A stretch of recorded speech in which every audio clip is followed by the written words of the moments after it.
특별한 감사의 말씀을 전해야 할 분은 바로 공공역사가 매튜 A. 맥킨토시입니다. 이 영상의 아이디어와 영감을 제공해 주셨습니다.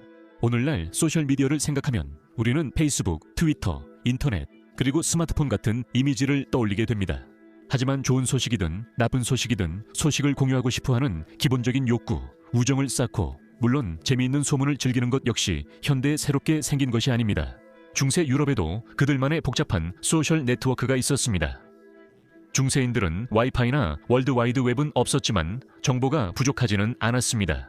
중세시대로 돌아가서 중세인들이 현대 기술 없이 어떻게 소통했는지 살펴봅시다. 메디벌 매드니스에 오신 것을 환영합니다.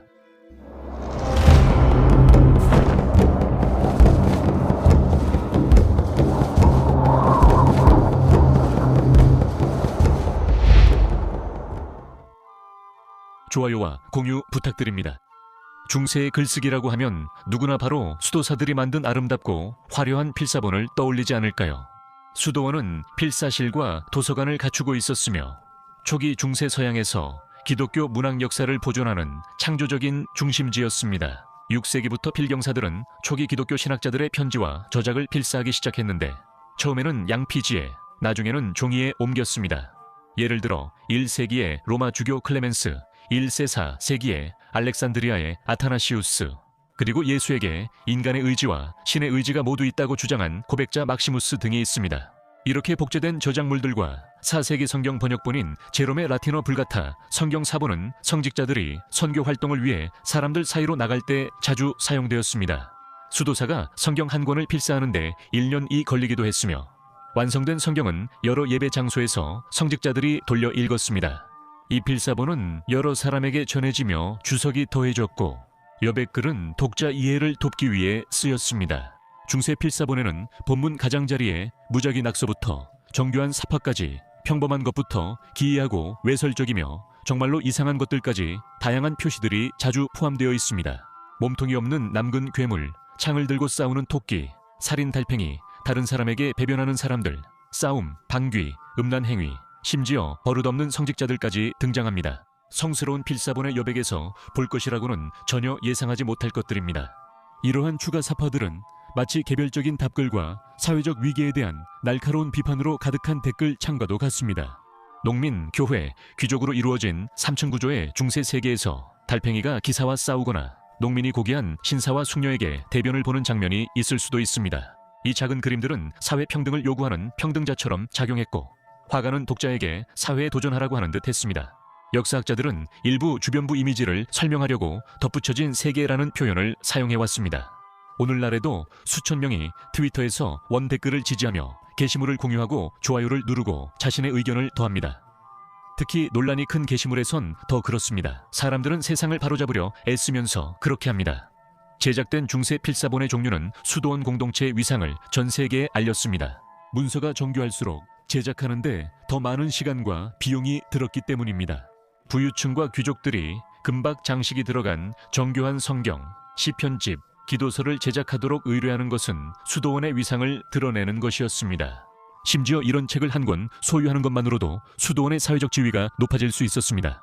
그리고 이러한 필사본들은 유럽 전역으로 퍼져나갔습니다. 옥스퍼드에서 작성된 에세이는 요크 근처 파운틴스 수도원에서 필사된 뒤 코엘른에서 주석이 붙고 프란치스코회 수도사에 의해 밀라노로 옮겨졌을 수 있습니다. 주석이 읽히고 다시 쓰여질 때마다 여백에는 메모와 비고가 추가되었습니다. 지금으로 치면 입소문이 퍼지는 것과 같았죠. 대부분의 중세인들은 문맹이었고 라틴어를 읽을 수는 없었습니다. 그것이 성직자와 부유층을 위한 것이라 일반인은 서로 소식과 정보를 주고받았습니다. 마을에서는 남녀 모두 들판에서 그리고 교회 예배 후에 일요일과 성일에는 마을에서 소문을 나누곤 했습니다. 사람들은 술집과 상점, 골목길, 뒷골목, 그리고 마을의 시장에서 이야기를 나눴고 그곳에서 마을의 전령이 왕의 포고문을 선포했습니다. 국제 소식은 무역상, 선원, 그리고 전쟁에서 돌아온 군인들에 의해 항구로 전해졌습니다. 대부분의 소식은 구전으로 끊임없는 이야기와 소식의 흐름 속에서 전달되었습니다. 여행하는 음유 시인들, 잉글랜드의 음유 시인들, 프랑스와 옥시타니아의 주글러와 트루바두르는 마을에서 마을로 이동하며 노래를 부르고 이야기를 암송하고 시를 외우며 자신들만의 풍자적 논평과 도덕적, 종교적 이야기를 전파했습니다. 현대의 인플루언서들처럼 그들은 한 사람의 명성과 지위를 멀리까지 널리 높여줄 수 있었습니다. 누군가를 조롱하거나 개인적인 공격을 가함으로써 그들은 평판을 망칠 수도 있었고 오히려 누군가의 명성을 높여줄 수도 있었습니다. 오늘날 바이럴 허위 정보가 퍼지는 것처럼 중세 시대에도 소문과 선전이 퍼지는 것은 매우 효과적이었습니다. 노르망디에서 말이죠. 1320년 많은 농민들이 모여 십자군 전쟁에 대해 설교하기 시작했습니다. 한 10대 양치기가 신성한 환상을 보았다고 말한 후 그들의 목표는 이베리아 반도의 레콘키스타를 돕고 무슬림 통치자들에 맞서 일어나는 것이었습니다. 하지만 기독교 성직자들과 관리들의 부패에 맞선 봉기로 시작된 이 운동은 곧 마녀 사냥으로 변질되었습니다. 유대인들과 나병 환자들 그리고 독살에 대한 소문이 퍼지면서 말이죠. 수천 명의 이른바 십자군들이 남쪽으로 행진하면서 혼란과 재산 파괴가 일어났고 수백 명의 나병 환자들과 유대인들이 살해당했습니다. 사실 오늘날과 마찬가지로 소문은 놀라운 속도로 퍼질 수 있었습니다. 너무 빨랐기 때문에 당국이 시민들을 보호하기 위해 진실된 정보를 내놓았음에도 불구하고 이미 많은 사람들에게는 너무 늦은 상황이었습니다. 두려움이 진실을 얼마나 빨리 앞설 수 있는지에 대한 교훈입니다. 교회는 이런 힘을 통제하려 했습니다. 마을의 전령과 교회 종소리는 시민들 사이에 소요가 일어나지 않도록 마을 의회에서 규제했습니다. 오늘날 당국이 공황을 막기 위해 사람들이 듣고 싶어하는 말만 한다고 주장하는 이들도 있습니다. 네트워킹. 순례는 단순히 영적인 여정만이 아니라 친구들에게 자랑하는 것이기도 했습니다. 순례자들은 산티아고 데 콤포스텔라, 캔터베리, 코엘른, 심지어 성지까지 방문한 모든 장소에서 기념품으로 납이나 백납 배지를 구입할 수 있었습니다. 이 배지들은 다른 사람들이 볼 수 있도록 자랑스럽게 가방, 망토, 모자 또는 다른 옷에 달아 자신의 성취와 헌신의 상징으로 전시되었습니다. 순례길을 따라 여행하는 것 자체가 일종의 인맥을 쌓는 방식이었습니다. 일단 순례를 떠나면 곧 같은 방향으로 가는 다른 순례자들을 만나게 될 가능성이 매우 높습니다. 상인들은 거래를 협상하고 성직자들은 신학을 토론했으며 장인들은 모방할 발명품을 찾았습니다. 이 모든 것은 하나의 주요 목적 때문이었습니다. 중세의 순례자들은 귀향길에 다양한 계층의 사람들과 어울렸습니다. 순례자들은 그들의 경험을 일종의 화폐처럼 사용하여 지역에서 유명세를 얻을 수 있었습니다. 예루살렘을 다녀온 사람이라면 누구나 선술집과 주점에서 큰 존경을 받을 수 있었습니다. 그들은 자신이 겪은 모험담과 보고 온 놀라운 것들을 이야기하곤 했습니다. 이야기가 단골들 사이에서 전해질수록 각색되어 점점 더 화려해졌습니다. 중세 순례를 중심으로 작은 산업들이 형성되었습니다. 14세기 로마의 스테티안스, 12세기 코덱스 칼릭스테누스 등 안내서는 성 야고보의 길을 위한 조언을 제공했습니다. 부적, 성수병, 배지와 같은 기념품들도 있었습니다. 한 스위스 수도원에서는 일주일 만에 13만 개를 팔았습니다. 그리고 경로를 따라 그리고 성지 근처에서 이용된 엄청난 양의 환대와 관광 서비스도 잊을 수 없습니다. 프로필 사진. 12세기 중반쯤에는 문장이 특정 기사들을 시각적으로 식별하는 하나의 언어 형태로 등장하고 있었습니다. 궁정에서든 전장에서든 말이죠. 현대의 기업 브랜딩처럼 화려한 방패와 서코트, 즉 겉옷을 입었습니다. 가문의 고유한 문장이 새겨진 갑옷은 멀리서도 쉽게 알아볼 수 있었습니다.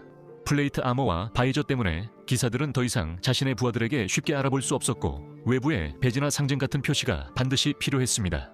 그리고 전투에서 훌륭한 활약을 펼쳤다면 누구나 단번에 10명을 혼자 쓰러뜨린 기사가 누구인지 즉시 알기를 원했을 것입니다. 문장학에서는 반드시 규칙을 지켜야 했고 모든 문장은 고유해야 했습니다.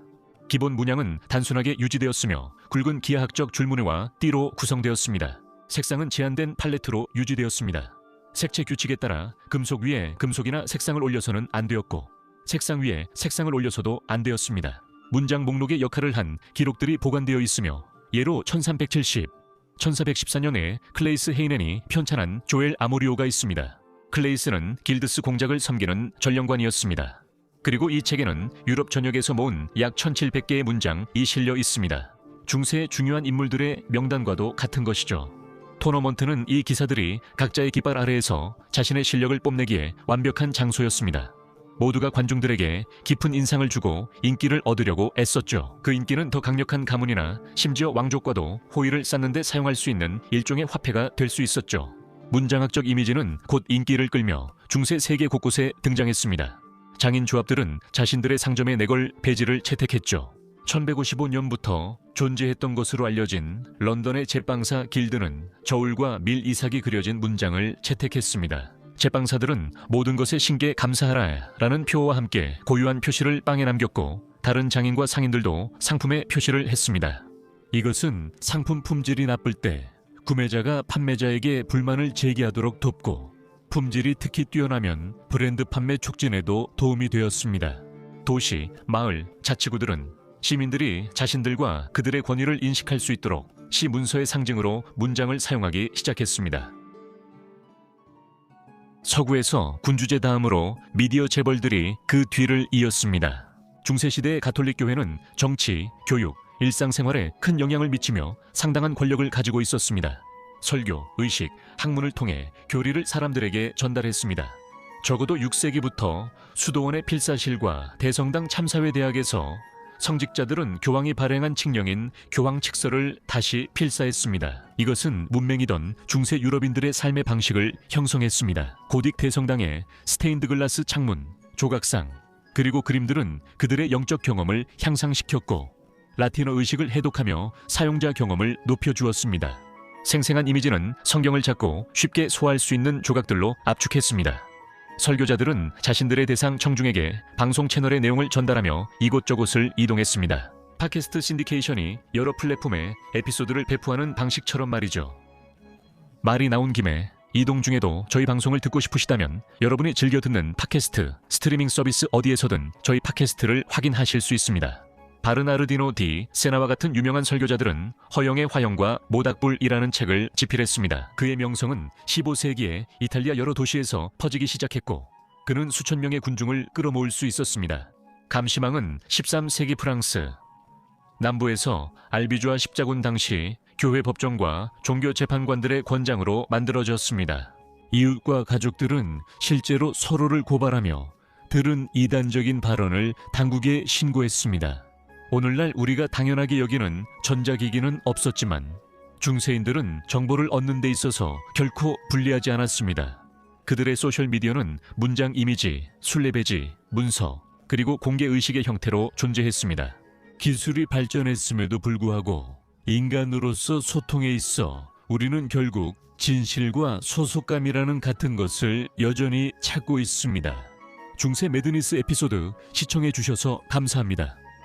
모두 소속감을 느끼길 바라며 아직 없다면 곧 찾으실 거라 믿어요. 이 영상을 재미있게 보셨다면 구독을 고려해 주세요. 앞으로 몇 주 안에 멋진 소식을 전해드릴 예정입니다. 그럼 다음 영상에서 다시 뵙겠습니다. 감사합니다.